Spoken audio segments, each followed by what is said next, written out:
finally working.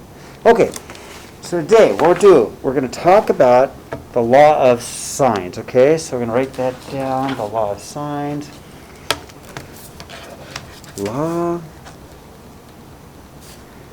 of sines. And it's for finding triangles. So we're going to solve, and I'm going to put non-right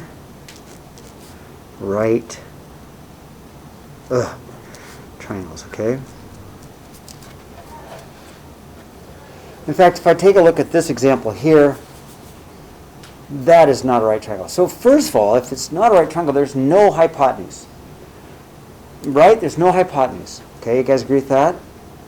So what we get are adjacent sides or opposite sides, but no hypotenuse. Now the book does this, okay, and I don't teach it this way.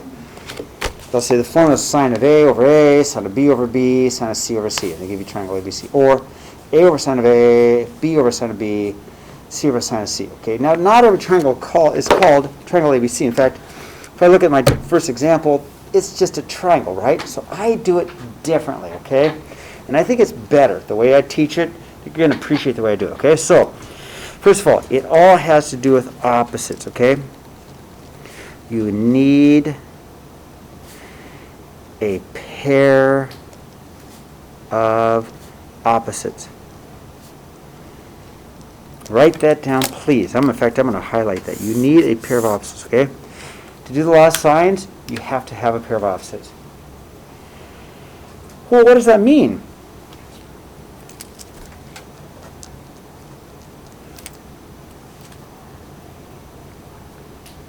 Well, in example 1, and I'm going to circle it, you have an angle and its opposite side. You have to have that. If you don't have that, then we have to use another formula. But this formula, the law of sines, is used if you have a pair of opposites. I have an angle and its opposite side, right?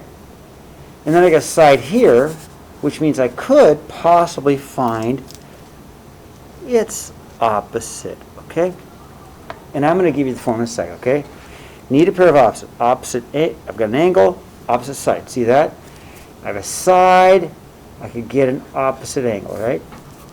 So here's how it works, okay? So first of all, if we want to find an angle,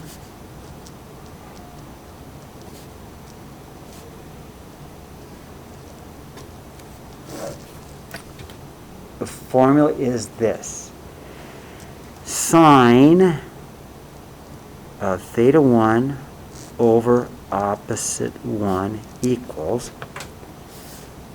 sine of theta 2 over opposite 2. And I'm going to highlight that because that is our formula, okay?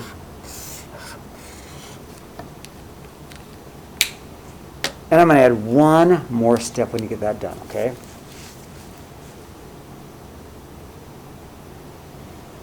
So the one step is after you do this, since you're still finding an angle, this is 2 steps. You set it up, you solve, but you still need to do the sine inverse of your answer to give you the angle. Okay, that's our second step in this, okay?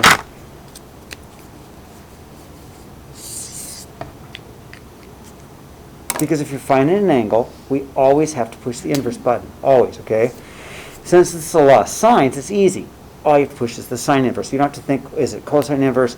Is it tangent inverse? It is sine inverse. Always sine inverse with the law of sines. So let's take a look at example 1, okay?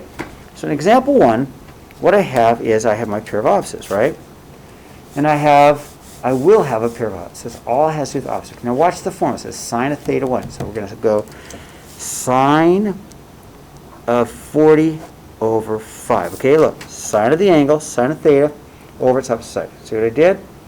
It's just this. Sine of theta, sine of 40 over 5. Okay? So it's angle, opposite side. Thumbs up. Does that make sense? Just has to do with opposites. Equals sine of theta 2, which we don't know. We're going to find it out, which is sine of theta 2 over its opposite, which is 6. Okay? So it's as easy as this. I'll say it. It's sine of an angle over its opposite side equals sine of an angle over its opposite side. That's it. It's easier than those. You guys agree?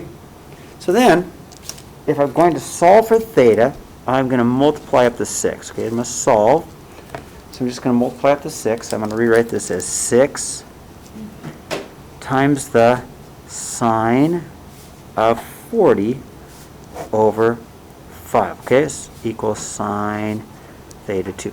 Okay, I'll scoot that up. All right, so I've got it set up. I multiply by the 6. 6 over here, because I want to solve for sine. I'm just working on sine. Okay, now what is that? What is that? So in my calculator, I can put that in. So let's use our calculator. We're just going to go 6 times the sine of 40, and always close your parentheses. Always, always, always. If you don't close your parentheses right here, if you don't close your parentheses here, your calculator is going to give you a sine of an 8-degree angle. Does that make sense? If you divide by 5 right now, you're going to take the sine of an 8-degree angle. It's not an 8-degree angle. Close the parentheses, then divide it by 5. Does that make sense why you have to close the parentheses? Okay, and then an answer. Now, that's a decimal, right? So what we have is 0.7713 blah, blah, blah equals sine of theta. But look what I asked you to do. So if we want the angle, right, if we need the angle, we just have to use our inverse button. So I'm going to go sine inverse. That's in the blue, right? I'm going to go sine inverse. That's my blue. And I could either type 0.7713 blah, blah, blah, but I have an answer button. I don't know if you guys have found the answer button, but I like the answer button. It's down here in blue. Second answer. And I like that button because then I don't have to retype 0.77. Plus it's more accurate, right? I get all of the decimals, okay? And I get an answer. So I get about 50.5 degrees. All right. Now again, does that make sense? Yeah, it's an angle. 50.5 degrees seems very, very legitimate. Okay, so theta equals about a 55.3 degrees. How's that? Okay, now, if I have this angle is 55.3 degrees, and I want to find this other angle here, call it theta 3. Yes, Ellie? I don't know, it might take me down, but I got 50. Oh, I just am dyslexic. My bad. No, you're right, I'm wrong. That's exactly what I got. 50.5. I don't know what's going on with my brain these days. Man. Ellie, you did it right. I just can't. Oh, my goodness gracious. I even got plenty of sleep last night. My brain's just getting old. Thank you, Ellie. So then, if you wanted to find the third angle, that should be easy. How many degrees are in a triangle? How many degrees are in a triangle? 180. So if I want to find theta 3, I'm going to go 180 minus the sum of 40 plus 50.5. How's that, Ellie? So, all right. 180 minus my 40 plus my 50.5, and I get an answer of about 89.5 degrees, okay? So theta 3 is about 89.5 degrees, okay? Now, the third side, okay? Let's wait on the third side because I'm going to show you how to find it for the side over here, okay? So I'll come back to that, okay? How am I doing so far? Yeah. Yeah. Draw them to scale. No, I never draw them to scale. Because it honestly looks like they should be switched. Yes, I agree. You are honestly correct. Good for you for paying attention. I just draw triangles, put numbers in, right? So, great observation. They should be probably switched. I didn't draw it very well, did I? So I probably should have put the 5 over here. And maybe I'll redraw it today and put the 5 over here, okay, for next year. Because, very good point. Now, you can also use the law of sines to solve for a side. So, okay, to find a missing side, okay? Okay, to find a missing side, it's the same formula. It's the exact same formula. The only difference is we're going to put it as a reciprocal. Even the book does that. The book writes it both ways. We've got the angles on top, then they put the sides on top. We're going to write the same thing, okay? So it's just easier to have two formulas. It's the exact same formula, it's just written different. So we're going to go opposite 1 over the sine of theta 1 equals opposite 2 over the sine of theta 2. Okay, I'm going to highlight that. You will not need to sine inverse this because you're not looking for an angle, okay? There's no second step, okay?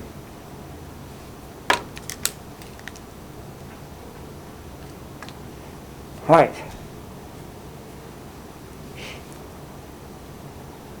Now, you need a pair of opposites. We do not have a pair. You need opposites. We need opposites. I need opposites. I don't have it. But I can get an opposite. Come on, you guys, think. I know it's early in the morning. Think.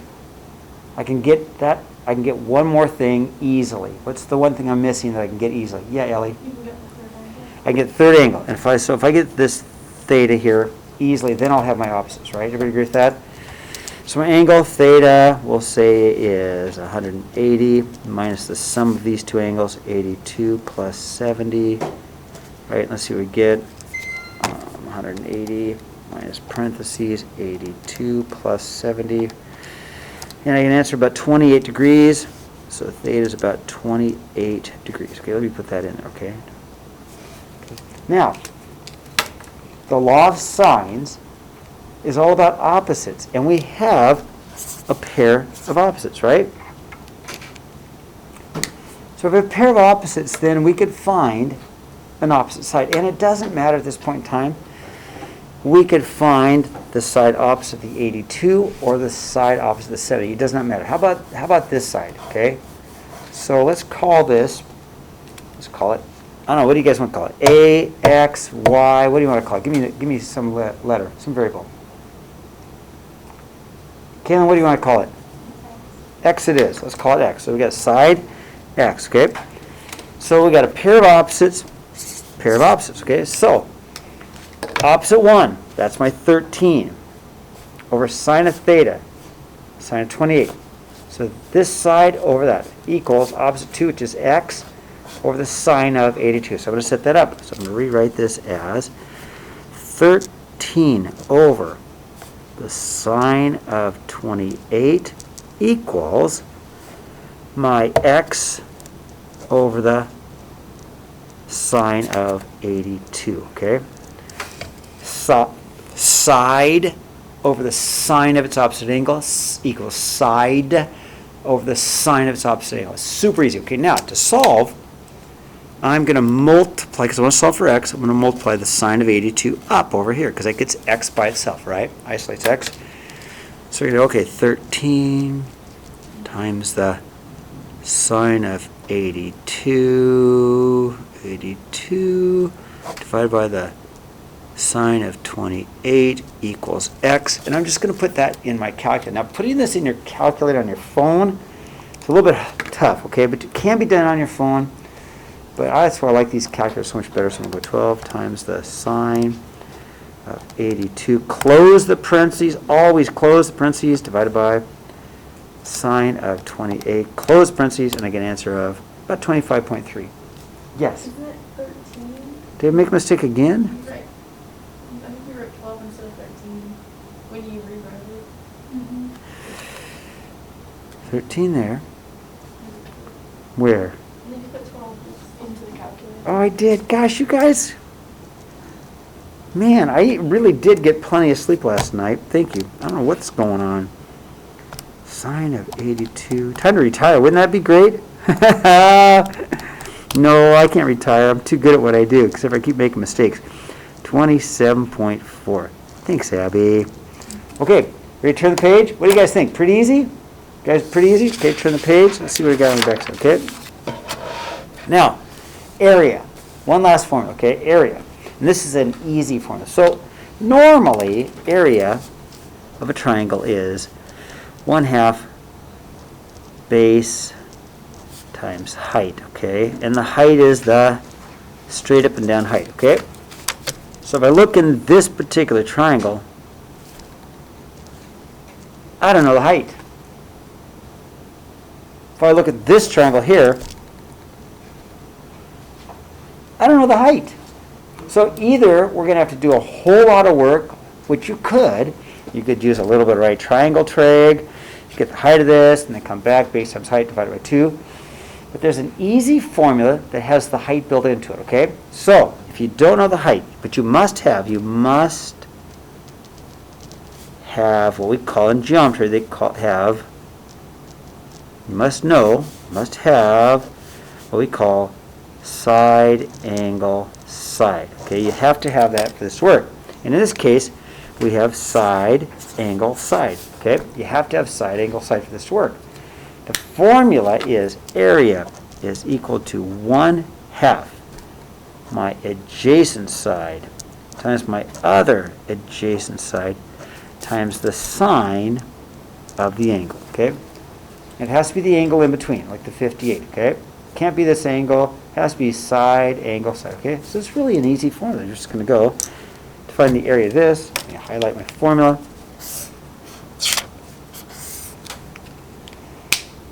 Here's my adjacent, which is 5.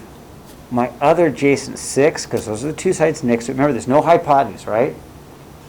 There's no hypotenuse, so 5 is adjacent, 6 is adjacent, and then 58 is my angle. So I'm just going to go, okay, area is equal to 1/2 my 5 times my 6 times the sine of 58 degrees.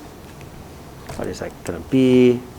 0.5 times 5 times 6 times the sine of 58. And there's my area. Isn't that an easy way to get area? That's like so today the formulas are easy. You've never seen them before. So my area is going to be about a 12.7 centimeters squared. Okay, homework. Page 266, 4 through 6, all. That's it. Okay, that's it. All right, that's all I have. What do you think? Pretty easy formulas?